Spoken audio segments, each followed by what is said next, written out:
ഞാൻ നിസ്സഹായനായ ദൈവമല്ല. ഇത് നമ്മൾ അനുഭവിച്ചറിയണം. ദിവ്യകാരുണ്യം നമ്മളോട് സംസാരിക്കും. ഇതാണ്. എന്നിട്ട് എനിക്ക് വഴക്കൂടിയ ചേട്ടൻ അച്ഛൻ്റെ അടുത്ത് ചെന്നു. ഉടനെ അച്ഛൻ പറഞ്ഞതുപോലെ ഇത് പള്ളിയിൽ പോയിരുന്നു. അച്ഛൻ പ്രാർത്ഥിച്ച് ഭാര്യയുടെ അടുത്ത് ചെന്നപ്പോൾ നിങ്ങൾക്ക് എന്താ ഒരു മാറ്റം? ഇങ്ങോട്ട് ചോദിക്കുക. തല്ലി കാര്യമൊക്കെ ഭാര്യ മറന്നുപോയി. നിങ്ങൾക്ക് നല്ലൊരു മാറ്റം. അപ്പച്ചൻ എന്നാ ഒരു ചിരിയൊക്കെ ആയിട്ട് കരുതുന്നത്. വെട്ടുപോത്ത് പോലെ അററിക്കൊണ്ടുവന്ന സാധനത്തിനൊന്ന് മാറ്റാണ്. നിങ്ങൾ പരീക്ഷിച്ച് നോക്കുമോ? ഞാൻ പറഞ്ഞിട്ട് വിശ്വസിക്കണ്ട. നിങ്ങൾ നമ്മുടെയൊക്കെ വീട്ടിലൊക്കെ ഉണ്ടാവുമല്ലോ. അപ്പോൾ തല്ലല്ലോ കേട്ടോ. ഉടക്ക് നല്ല ഉണ്ടാകരുത്. ഉടക്കുണ്ടായി കഴിഞ്ഞാൽ പലപ്പോഴും അനുരഞ്ജനത്തിന് 2 കൂട്ടത്തിലേക്ക് വിട്ടുവീഴ്ച ഉണ്ടാവും. ആ വിട്ടുവീഴ്ച ചെയ്യാൻ പഠിക്കുന്നൊക്കെ സമയം ഉണ്ടാവും. നിങ്ങൾ ഈശോയോട് പറയാം, bring in Jesus to your life. യേശുവിനെ നമ്മുടെ ജീവിതത്തിലേക്ക് കൊണ്ടുവരാം. അവൻ അവിടെ ആ ഭിത്തിയിലിരിക്കേണ്ട ആളല്ല, നമ്മുടെ ഉള്ളിൽ. പരിശുദ്ധ അമ്മയെ കുറിച്ച് ആഗസ്തീനോസ് വരുന്ന ഒരു വചനം വല്ലാതെ സ്പർശിച്ചൊരു വചനം. പരിശുദ്ധ അമ്മ ഈശോയെ ഹൃദയത്തിലും ഉദരത്തിലും സ്വീകരിച്ചു. ഉദരത്തിൽ സ്വീകരിച്ച ഈശോയെ ലോകത്തിന് വേണ്ടി തന്നു. ഹൃദയത്തിൽ സ്വീകരിച്ച ഈശോ അമ്മയുടെ ഹൃദയത്തിൽ തന്നെയുണ്ട്. നിങ്ങൾ ഈശോയെ എവിടെ സ്വീകരിക്കുന്നു? ഉദരത്തിൽ സ്വീകരിക്കുന്നെങ്കിലും സാധിക്കത്തില്ല. നിങ്ങൾ അമ്മയെ പോലെ ഹൃദയത്തിൽ സ്വീകരിക്കണം. ഹൃദയത്തിൽ ഇരുന്നുകൊണ്ട് ഉണ്ടാകുന്നത്. അപ്പോഴാണ് നിങ്ങൾ ഈശോയുടെ അമ്മയായി മാറുന്നത്. ആഗസ്തീനോസിനെ ആർക്കും ഇങ്ങനെ പറയാൻ പറ്റുമെന്ന് എനിക്ക് തോന്നുന്നത്. ആഗസ്തീനോസിന് എന്തുമാത്രം ദൈവീയ ജ്ഞാനം കിട്ടിയപ്പോഴാണ് പറഞ്ഞത്. മറിയം ഈശോ പറഞ്ഞില്ലേ, നിന്നെ കുടിപ്പിച്ച മുലകളും നിന്നെ വഹിച്ച ഉദരവും ഭാഗ്യമുള്ളത്. ഈശോ പറഞ്ഞു, ദൈവത്തിന്റെ വചനം കേൾക്കാതെ പാലിക്കുകയും ചെയ്യുന്നവനാണ് കൂടുതൽ ഭാഗ്യമുള്ളവർ. ദൈവത്തിന്റെ വചനം അവിടെ ഹൃദയത്തിലായിരിക്കുന്നത്. അതവിടുന്ന് പോകുകയല്ല, അതവിടെ ഇരിക്കണം. ഉദരത്തിലുള്ള ഈശോയെ നമുക്ക് അതിനമ്മയ്ക്ക് ചരിത്രപരമായ ഒരു നിയോഗം ഉണ്ടായിരുന്നു. പക്ഷെ ആഗസ്തീനോസ് നമ്മളെ പറഞ്ഞത് ഏതാണ് വലുത്? അദ്ദേഹം ചോദിക്കുകയാണ്. ആഗസ്തീനോസ് നമ്മളോട് ഏതാണ് വലുത്? മറിയം പറയും, ഹൃദയത്തിൽ സ്വീകരിച്ചതാ വലുത്. അതുകൊണ്ട് നിങ്ങൾക്കും ദൈവമാതാവാകാമെന്നാണ് ആഗസ്തീനോസ് പറയുന്നത്. ഹൃദയത്തിൽ അവനെ സ്വീകരിച്ചിരിക്കുമ്പോൾ അവിടെ ഇരുന്ന് അവൻ പ്രവർത്തിക്കും. അവനെ ലോകത്തിന് കൊടുക്കാൻ നമുക്ക് സാധിക്കും. ദൈവത്തിന്റെ കരുണ നമ്മളിൽ നിറയുമ്പോഴാണ് നമുക്ക് ലോകത്തിന് കൊടുക്കാൻ സാധിക്കുന്നത്. എന്നിട്ട് വീണ്ടും ഫൗസ്റ്റീനയോട് പറഞ്ഞൊരു വചനം, പിശാചുക്കൾ എന്റെ നീതിയെ പുകഴ്ത്തും, പക്ഷെ എന്റെ നന്മയിലും കരുണയിലും അവർ വിശ്വസിക്കുന്നില്ല. എങ്ങനെയാണ് പിശാചാകുന്നത്?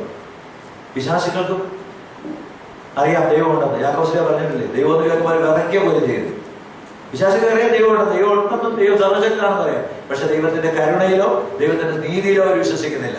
ദൈവത്തെ കർത്താവായി അവർ അംഗീകരിക്കുന്നില്ല. നമുക്ക് കിട്ടിയിരിക്കുന്ന ഒരു ഭാഗ്യമാണ് ദൈവത്തെ കർത്താവായി സ്വീകരിക്കാനും ദൈവത്തിന്റെ കരുണയിൽ വിശ്വസിക്കാനും ദൈവം തന്നിരിക്കുന്ന ഒരു അവസരം. പ്രിയപ്പെട്ട സഹോദരങ്ങളെ, ഈ കരുണയുടെ ഉറവിടത്തിൽ നിന്ന് പരമാവധി സ്വീകരിക്കാൻ നമുക്ക് സാധിക്കാം. കരുണയുടെ ദൈവത്തിന്റെ കരുണ ഏറ്റവും കൂടുതൽ അനുഭവിച്ച സ്ത്രീയാണ് പരിശുദ്ധ കന്യകാ മറിയം. അതുകൊണ്ടാണ് മറിയം എങ്ങനെയൊക്കെ മാറിയത്. മറിയം ഫൗസ്റ്റീനയോട് പറഞ്ഞു, ഞാൻ കരുണയുടെ മാതാവും നിങ്ങളുടെ അമ്മയുമാണ്. എങ്ങനെയാണ് മറിയം ദൈവത്തിന്റെ കരുണ സ്വീകരിച്ചത്?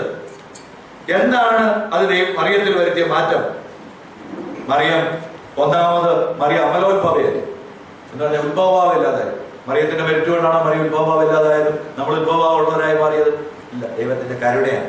എന്തുകൊണ്ടാണ് ദൈവം കരുണ കാണിച്ചത്? കരുണ കാണിച്ചത് മറിയത്തിന് ദൈവം കൊടുക്കാനുള്ള ഉത്തരവാദിത്വം കൊണ്ടാണ്. ഇത് നമുക്കൊരു ബോധ്യം തരുന്നുണ്ട്. എന്താണെന്നറിയാമോ?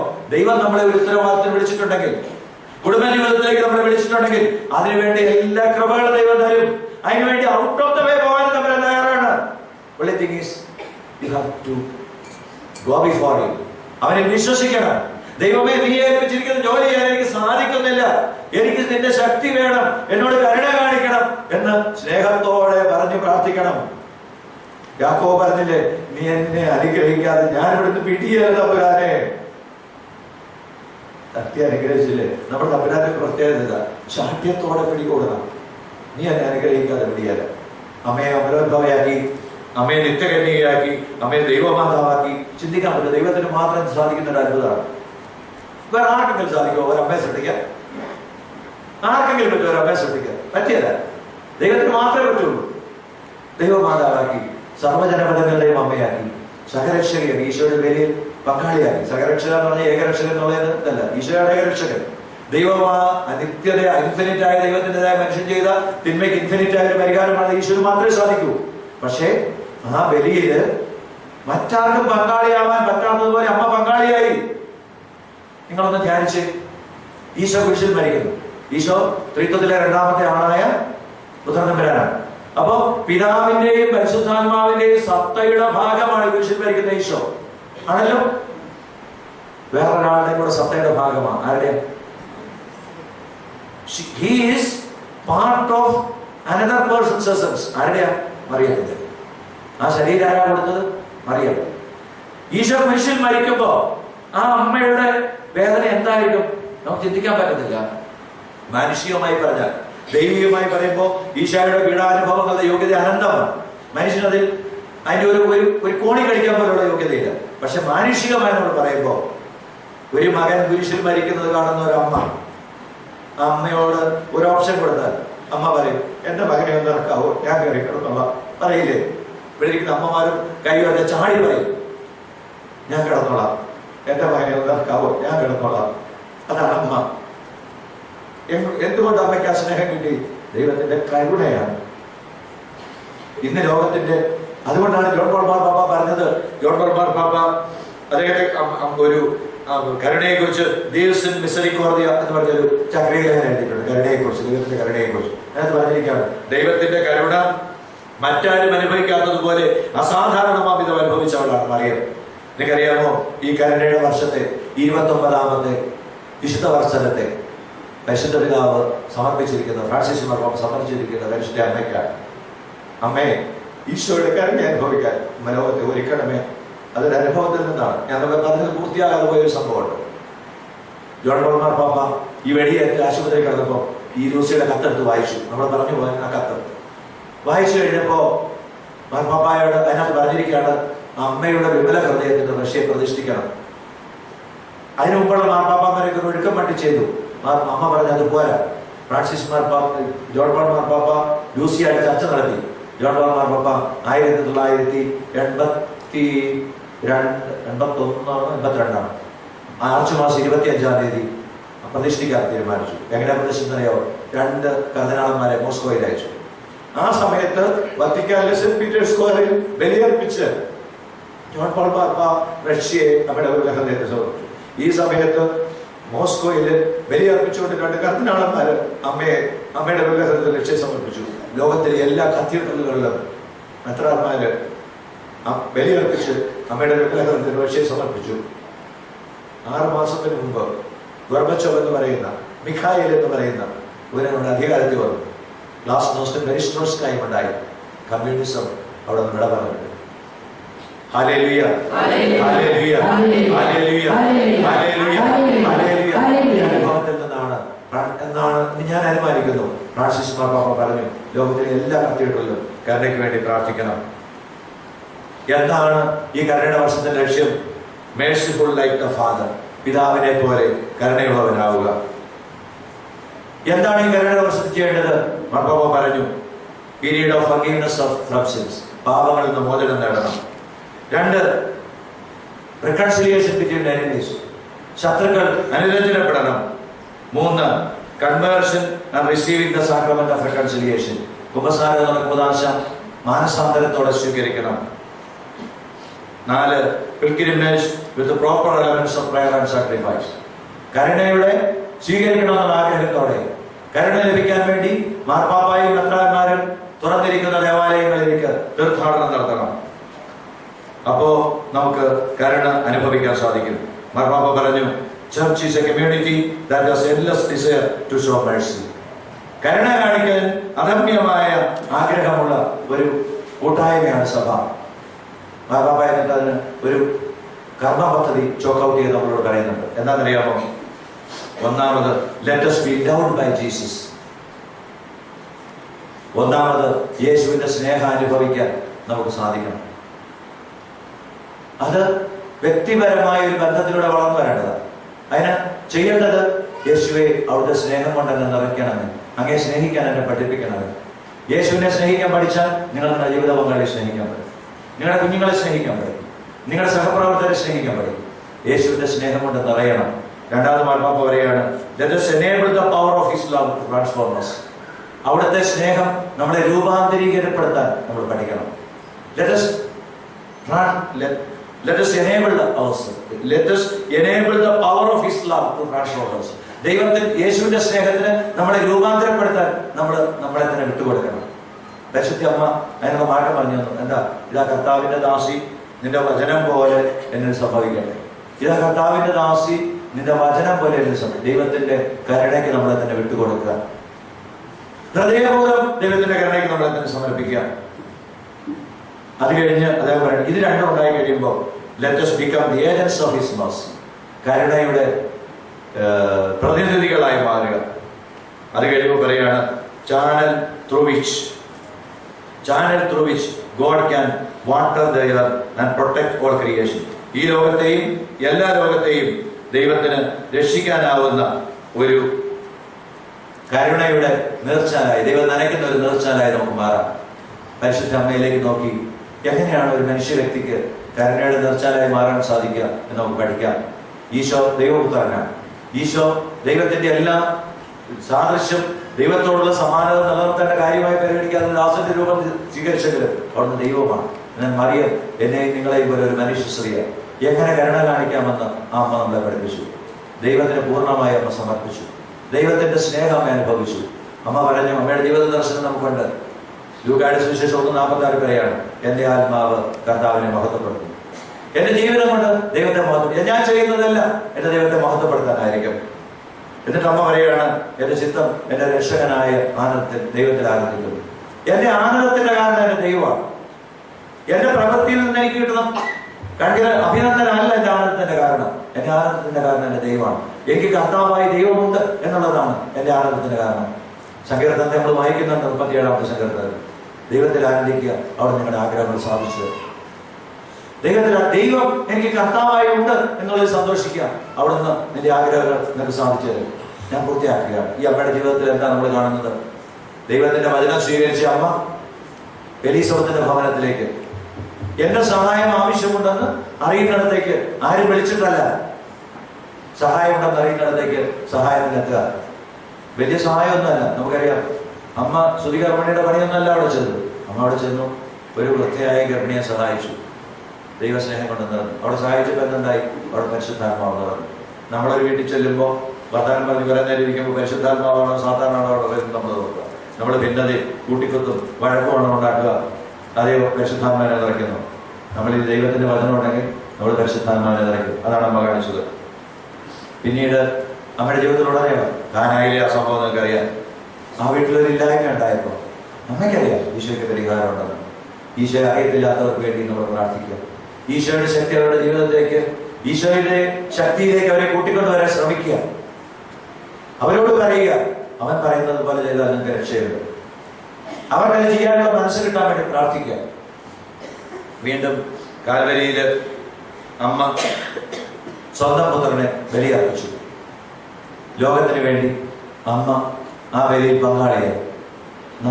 നമ്മൾ ദൈവത്തിന്റെ രക്ഷാകര പദ്ധതിയിൽ ലോകത്തിന് വേണ്ടി ഉള്ള ബലിയിൽ നമ്മളും പങ്കാളികളാകേണ്ടതുണ്ട്. അമ്മ അർപ്പിച്ച ബലി അമ്മയ്ക്ക് മാത്രമുള്ള ബലിയാണ്. നമ്മുടെ കുർബാനയിൽ നമ്മൾ പ്രാർത്ഥിക്കുന്നുണ്ടല്ലോ, ലോകത്തിന്റെ നിങ്ങളുടെ ജീവന് വേണ്ടി മുറിക്കപ്പെടുന്ന ശരീരമാണ്. ഒന്ന് ചിന്തിച്ചു നോക്കി, ഒരു ഭർത്താവും കാര്യം ചിന്തിച്ചു നോക്കി. നിങ്ങളുടെ ശരീരം മുറിക്കപ്പെടുന്നില്ല.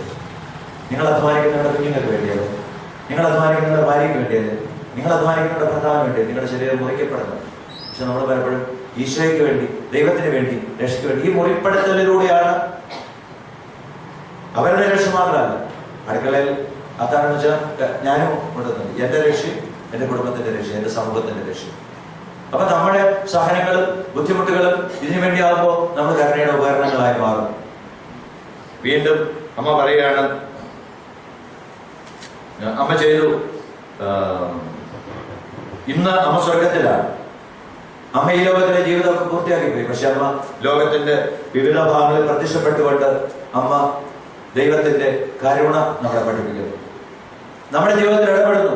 നമുക്കറിയാം, നമ്മുടെ നാട്ടിലെ കഞ്ചിക്കോട് അടക്കമുള്ള, കഞ്ചിക്കോട്ടെ റാണിക്ക് പ്രത്യക്ഷപ്പെട്ടത് സഭ ഔദ്യോഗികമായിട്ട് അംഗീകരിച്ചില്ലെങ്കിൽ ഒത്തിരി സഭാപിതാക്കന്മാരും മെത്രാന്മാരും വലിയ വലിയ മെത്രാന്മാരും, മേധാവിശേഷം പ്രായത്തിലുള്ള മെത്രാന്മാർ പോലും അവിടെ പോയി പ്രാർത്ഥിക്കുന്നുണ്ട് എന്നെനിക്കറിയാം. അതുകൊണ്ട് വ്യക്തിപരമായിട്ടുള്ള പ്രാർത്ഥനയാണ്, അവരവർ പരസ്യമായിട്ട് പറഞ്ഞിട്ടില്ല.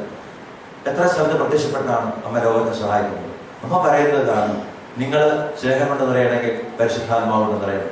പരിശുദ്ധാത്മാവോട് നിറയാൻ അമ്മ നമ്മളെ ഒരു പ്രാർത്ഥന പഠിപ്പിച്ചിട്ടുണ്ട്. നിങ്ങൾക്ക് പലർക്കും കേട്ടിട്ടുണ്ട്. ക്രിസ്തുനാഥ പിതാവിന്റെ പുത്ര എന്നുള്ള പ്രാർത്ഥന അറിയാവുന്നത് കൈ ഉയർത്താമോ? കൃഷ്ണനാഥാവതാരം ഒത്തിരി പേർക്കറിയാം. നമുക്ക് എല്ലാവർക്കും എഴുന്നേറ്റത് ദിവ്യകാരുണ്യനാഥനോട് ആ പ്രാർത്ഥനയൊന്ന് പാടി പ്രാർത്ഥിച്ചുകൊണ്ട് നമുക്ക് അവസാനിപ്പിക്കാം. ഈ പ്രാർത്ഥനയുടെ കോപ്പി കൊണ്ടുവരാൻ ഞാൻ മറന്നുപോയി. ആഗ്രഹമുള്ളൊരു ടോമിയോട് ചോദിച്ചാൽ ടോമി പാടി നിർത്തോളം തരും. ആഗ്രഹം ചോദിച്ചാൽ മതി. പക്ഷെ ഇന്ന് കൊണ്ടുവന്നിട്ട് നമുക്കൊന്ന് പ്രാർത്ഥിക്കാം. ദിവ്യകാരുണ്യത്തിന് മുമ്പിൽ നിന്ന് കണ്ണുകൾ അടച്ച് നമുക്ക് പ്രാർത്ഥിക്കാം.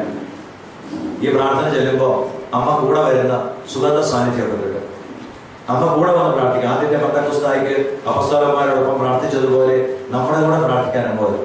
അതിന്റെ അടയാളമാണ് സുഗന്ധ സാന്നിധ്യം. മുല്ലപ്പൂവിന്റെയും ഓഷപ്പൂവിന്റെയും കുതിരിക്കത്തിന്റെ ഇലഞ്ഞിപ്പൂവിന്റെയും വ്യത്യസ്തമായ സുഗന്ധങ്ങൾ കിട്ടും.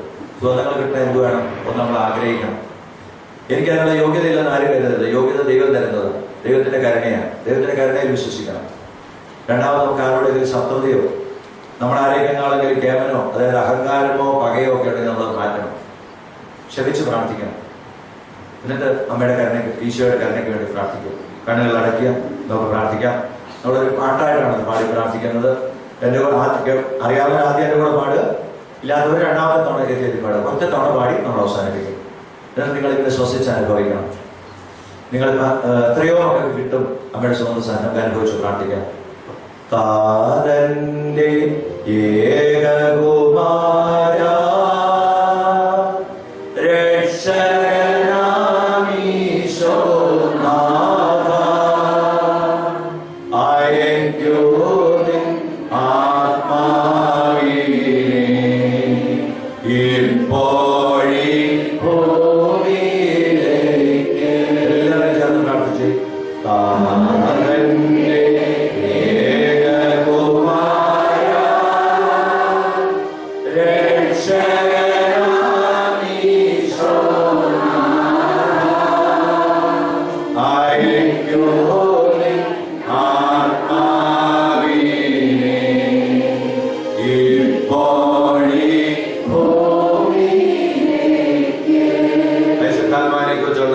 സഭയിലെ ആദ്യത്തെ പ്രബോധനം, വിശ്വരത്തിന്റെ ആദ്യത്തെ പ്രബോധനം.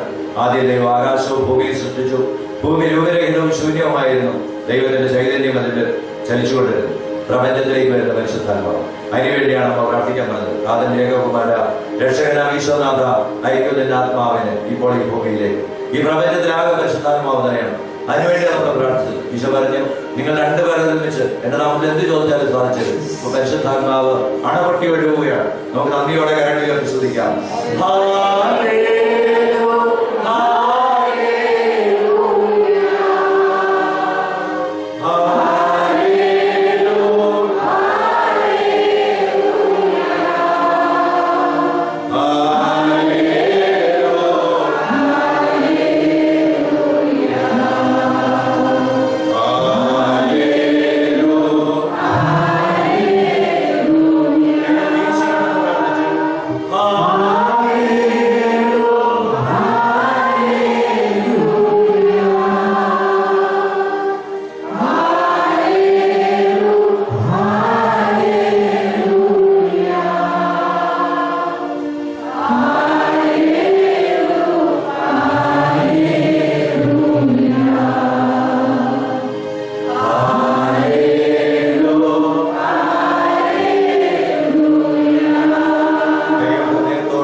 മുല്ലപ്പൂവിന്റെയോ ഇലഞ്ഞിപ്പൂവിന്റെയോ കുന്തിരിക്കത്തിന്റെയോ വാസന സോപ്പിന്റെയോ പൗഡറിന്റെയോ നിങ്ങൾ ഇവിടെ വന്നപ്പോൾ ആരെങ്കിലും പെർഫ്യൂം അടിച്ചുകൊണ്ടതിന് പെർഫ്യൂം ഉണ്ടായിരുന്നതല്ല.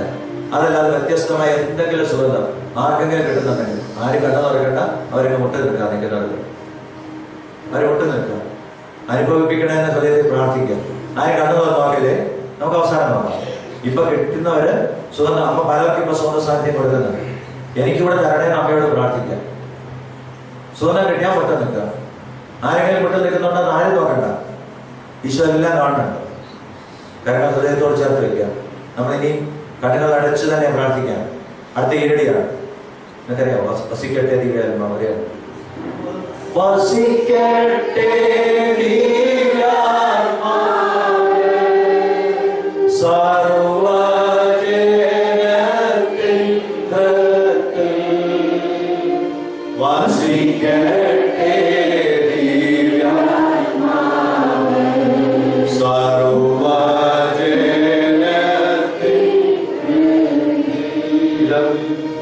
ലോകം മുഴുവൻ പരിശുദ്ധാത്മാവ് നിറയാനുള്ള പ്രാർത്ഥനയാണ്.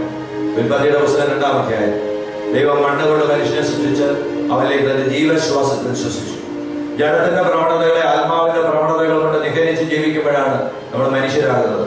നമുക്ക് സ്നേഹവും കരുണയും അനുഭവിക്കാൻ സാധിക്കുന്നത്. എല്ലാവരും ആത്മാവ് നിറയാൻ ആഗ്രഹിക്കുക. കരുണ ഹൃദയത്തോട് ചേർത്ത് വെച്ച് ശ്വസിച്ച് അനുഭവിച്ചുകൊണ്ട് വീണ്ടും പ്രാർത്ഥിക്കുക.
ആർക്കെങ്കിലും വ്യത്യസ്തമായ എന്തെങ്കിലും സ്വന്തം കിട്ടുന്നതിന്റെ പെട്ടെന്നിക്കാം പെട്ടെന്ന് കിട്ടുന്നവരല്ലാതെ ആരും കള്ളസാക്ഷി പറയണ്ട. കാരണം പരിശുദ്ധാത്മാവിനായിട്ട് നമ്മൾ തുടയാൻ പറയണ്ട. പരിശുദ്ധാത്മാവ് നമ്മൾ തരുന്നത് സാക്ഷ്യപ്പെടുത്തേണ്ടത്. ഇനി എല്ലാവരും സാധിക്കുന്നവരെല്ലാം മുട്ടിൽ നിന്ന് സാധിക്കുന്നവരെല്ലാം മുട്ടിൽ നിൽക്കണം. സ്വന്തം കിട്ടിയവർ കിട്ടാത്തവരും മുട്ടിൽ നിൽക്കണം. അടുത്തത് പരിശുദ്ധാത്മാവിന്റെ ശക്തിക്ക് വേണ്ടി നമ്മൾ പ്രാർത്ഥിക്കാം. എല്ലാവരും കൈകൾ കുരിശാകരത്തിൽ തിരിച്ചു പിടിക്കാം. കുരിശാകരത്തിൽ തിരിച്ചു പിടിക്കാന്ന് പറഞ്ഞാൽ മൊഴിയുടെ ചിറകിടുന്നവരിടാന്നല്ല, കുരിശാകരത്തിൽ തന്നെ തിരിച്ചു പിടിക്കണം. ഈശോ പറഞ്ഞത് ഓർക്കുക, കൈകൾ വിരിച്ചു പിടിക്കുമ്പോൾ കുരിശി കിടന്നതിന്റെ മാറ്റി ഓർക്കും. കുരിശി കിടക്കുന്ന പോലെ പിടിക്കണം. നമുക്ക് പ്രാർത്ഥിക്കാം. ഈ ആത്മാവിൻ ശക്തിയാ യുദ്ധം ധാർമ്മിക തകർച്ച ദുരന്തങ്ങൾ ഇവകളിൽ നിന്നും മാനവരെ സംരക്ഷിക്കും. ചേർന്ന് പ്രാർത്ഥിച്ച് ഈ ആത്മാവിൻ ശക്തിയാ യുദ്ധം ധാർമ്മിക തകർച്ച ദുരന്തങ്ങൾ ഇവകളിൽ നിന്നും മാനവരെ സംരക്ഷിക്കും. എന്താണ് പ്രാർത്ഥിക്കുന്നത്? അമ്മ പറഞ്ഞു, ആധുനിക ലോകത്തിന്റെ സങ്കടങ്ങളെ അമ്മ മൂന്നായി തിരിച്ചു. സംഘർഷങ്ങൾ, രാഷ്ട്രങ്ങൾ തമ്മിലുള്ള യുദ്ധം മാത്രമല്ല, വ്യക്തിയിൽ വരെയുള്ള സംഘർഷങ്ങൾ. അതിന് കാരണം സാധാരണ ഇന്നലെ രാത്രിയിൽ MD പഠിക്കുന്ന ഒരു കുട്ടി, പരീക്ഷ കരുതുന്ന ഒരു കുട്ടിയാണ്. വിളിച്ചിട്ട് പറയാണ്, ഞാൻ തോറ്റു പോകും, എനിക്കൊന്നും പഠിക്കാൻ പറ്റുന്നില്ല. അവൾ ഭയങ്കര മിടുക്കിയാണ്. പക്ഷെ അവളുടെ മിടുക്കിലേക്ക് സാത്താൻ പ്രവേശിച്ചു. കുറെ നേരം പ്രാർത്ഥിച്ചു കഴിഞ്ഞപ്പോൾ ആ കുട്ടിക്ക് പരിശുദ്ധാത്മാവിന് ശക്തിയിട്ട്, പഠിക്കാൻ ശക്തിയിട്ട്. ഇങ്ങനെ സാധാരണ ഏതെല്ലാം രീതിയിലാണ് സംഘർഷം ഉണ്ടാക്കുന്നത്. ആത്മഹത്യ നടക്കുന്നത് എന്തുകൊണ്ടാണ്? സംഘർഷം. രണ്ടാമത് ദുരന്തം എന്ന് പറഞ്ഞാൽ വണ്ടിയപ്പോഴോ വിമാനപ്പോഴോ മാത്രമൊന്നുമല്ല, കുടുംബബന്ധങ്ങൾ തകരുന്നത്. ഇതെല്ലാം സാത്താന്റെ പണിയാണ്. മൂന്നാം ധാർമ്മിക തപ്പന്, മദ്യപാനം, മയക്കുമരുന്ന് മാത്രമല്ല. എനിക്കൊരു നല്ല ഭർത്താവാകാൻ, നല്ല ഭാര്യയാകാൻ സാധിക്കുന്നില്ലെങ്കിൽ, എനിക്കെന്റെ ധർമ്മം അനുഷ്ഠിക്കാൻ സാധിക്കുന്നില്ലെങ്കിൽ അതെനിൽ തിന്മയുടെ ശക്തി പ്രവർത്തിക്കുന്നത് കൊണ്ടാണ്. പ്രിയപ്പെട്ടവരെ, തെറ്റിദ്ധരിക്കരുത്. ആരെങ്കിലും ഒരു വ്യക്തിയെ കുറിച്ച് പറയാൻ നല്ല വിദ്വേഷമോ പകയോ വാശിയോ നമുക്കൊക്കെ നമ്മൾ എല്ലാവരിലും ഉണ്ട്. ആ പ്രവണതയെ ആത്മാവിന്റെ പ്രവണതയോട് നിഹരിക്കണം. എല്ലാവരും കൈകൾ തിരിച്ചു പിടിക്കുക. അമ്മ പറഞ്ഞു, മക്കളെ, നിങ്ങൾ സാധാരണയോട് പോരാടേണ്ട, നിങ്ങൾ പരിശുദ്ധാത്മാവിനെ വിളിക്കുക. നമുക്ക് വിളിക്കാം, ശ്വസിച്ച് അനുഭവിച്ചുകൊണ്ട് വിളിക്കുക. എല്ലാവരും ചേർന്ന് പ്രാർത്ഥിക്കാം. ഈ ആത്മാവിൻ ശക്തിയാ യുദ്ധം ധാർമ്മിക തകർച്ച ദുരന്തങ്ങൾ ഇവകളിൽ നിന്നും മാനവരെ സംരക്ഷിക്കും. കരങ്ങൾ വീശികൾ നന്ദി പറഞ്ഞ്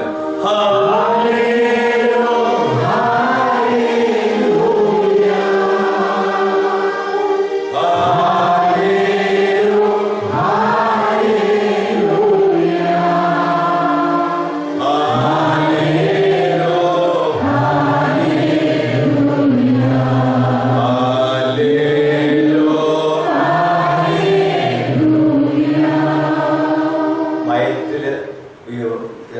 വളരെ ബുദ്ധിമുട്ടുള്ള കാര്യം കർത്താവ് സുഖപ്പെടുന്ന ഒരു സന്ദേശം അതാർക്കെങ്കിലും അനുഭവിക്കാൻ സാധിക്കും, പിന്നീട് സാക്ഷ്യപ്പെടുത്തണം. നോക്കൂ, ഇപ്പൊ ഇതുവരെ ഒന്ന് ശ്വസിച്ച് അനുഭവിക്കുക. ഇതുവരെ സ്വന്തം കിട്ടിയവരൊന്ന് എഴുന്നേറ്റിരിക്കുക, ആരും കണ്ണു തുറക്കണ്ട. ഇതുവരെ സ്വന്തം കിട്ടിയവർ എഴുന്നേറ്റിരിക്കുക, ആരും കണ്ണു തുറക്കണ്ട. കിട്ടിയവർ സാക്ഷ്യപ്പെടുത്താം. നമുക്ക് വീണ്ടും സ്തുതിക്കാം. നിൽക്കുന്നവരും മുട്ടിൽ നിൽക്കുന്നവർ സ്തുതിക്കാം. വ്യത്യസ്ത സുഗന്ധങ്ങൾ കിട്ടുന്നവരെല്ലാം എഴുന്നേറ്റേക്കണം. മുല്ലപ്പൂ മാത്രമായിരിക്കണമെന്നില്ല. നമുക്ക് സ്തുതിക്കാം. നിൽക്കുന്നവരും മുട്ടിൽ നിൽക്കുന്നവർ സ്തുതിക്കാം.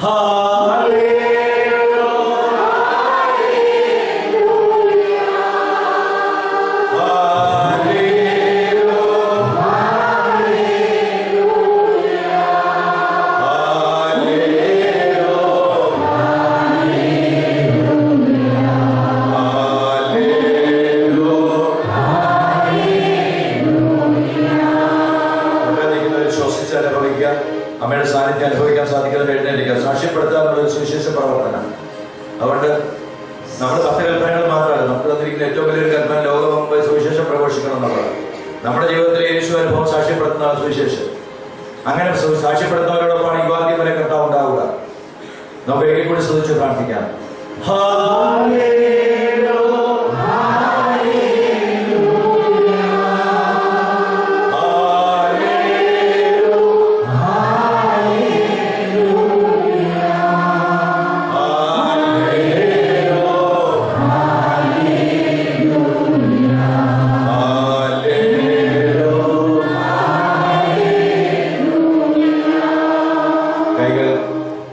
ഹൃദയത്തോട് ചേർത്ത് വെച്ച് ദിവ്യകാരുണ്യനാഥനെ അടച്ചിരിക്കുന്ന നമ്മുടെ കണ്ണുകൾക്ക് മുമ്പിൽ കണ്ടുകൊണ്ട് നമുക്ക് പ്രാർത്ഥിക്കാം. അവസാന തീരടിയാണ്.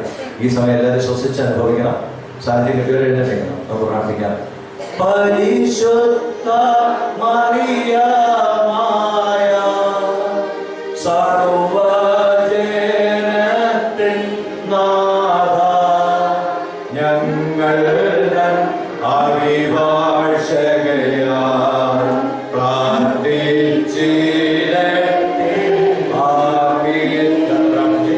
പരിശുദ്ധ മറിയമായ സർവ്വജനത്തിൻ നാഥ, ഞങ്ങൾ അഭിഭാഷകയാൽ പ്രാർത്ഥിച്ചിടട്ടെ. ആമേൻ. കൈകളെ ഉയർത്തി വീശിക്കൊണ്ട് പ്രാർത്ഥിച്ചേ.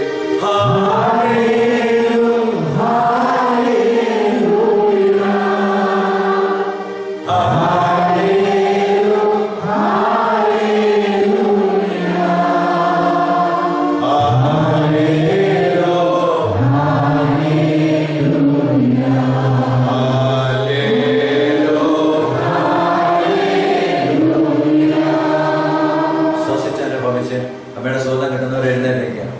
ബാക്കിയുള്ളവർ മുട്ടിൽ തന്നെ നിൽക്കുക. ഒരിക്കൽ കൂടി ശ്രദ്ധിക്കുക. ആരും കണ്ണു തുറന്നു നോക്കണം. എനിക്ക് കിട്ടിയാൽ ഞാൻ സാക്ഷ്യപ്പെടും. ഇവിടെ ശ്രദ്ധിക്കാം.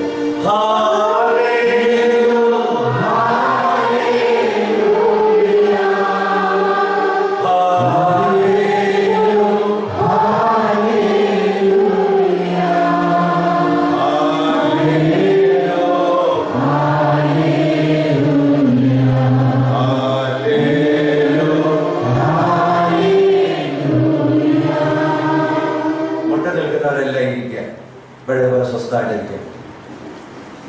നിൽക്കുന്നവർ മാത്രം നിൽക്കുക. നമ്മുടെ സാന്നിധ്യം അനുഭവിക്കാൻ സാധിച്ചത്.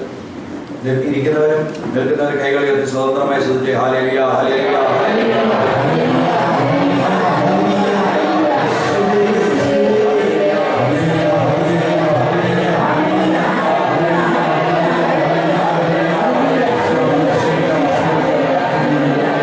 ശ്വസിച്ച് അനുഭവിച്ച് ഒരിക്കൽ കൂടി ശ്വസം അനുഭവിച്ച് ഒരിക്കൽ കൂടി ശ്രദ്ധിക്കാം. ഹല്ലേലൂയ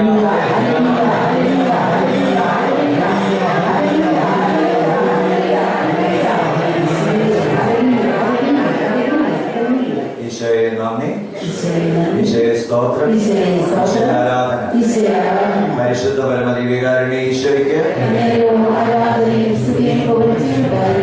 സാന്നിധ്യം കിട്ടുന്ന ഇപ്പോഴും എഴുന്നേറ്റിരിക്കണേ. കണ്ണടച്ചോണ്ടിരുന്നാൽ മതി. പരിശുദ്ധ പരമദിവ്യകാരുണ്യ ഈശോയ്ക്ക് ഞങ്ങളെ ഒന്നിച്ച് ചേർക്കുകയും അവിടുത്തെ കരുണ കൊണ്ട് ഞങ്ങൾ നിറയ്ക്കുകയും ചെയ്ത പരിശുദ്ധ പരമദിവ്യകാരുണ്യ ഈശോയ്ക്ക് നോക്കാം. നിൽക്കുന്നവരെന്ന് കാണാം. സാക്ഷ്യപ്പെടുത്താൻ സാധിച്ച എല്ലായിടത്തും ആൾക്കാർ എഴുന്നേൽക്കുന്നത് കരങ്ങൾ അടിച്ച് ഈശോയ്ക്ക് നന്ദി പറയാം. Hallelujah, hallelujah,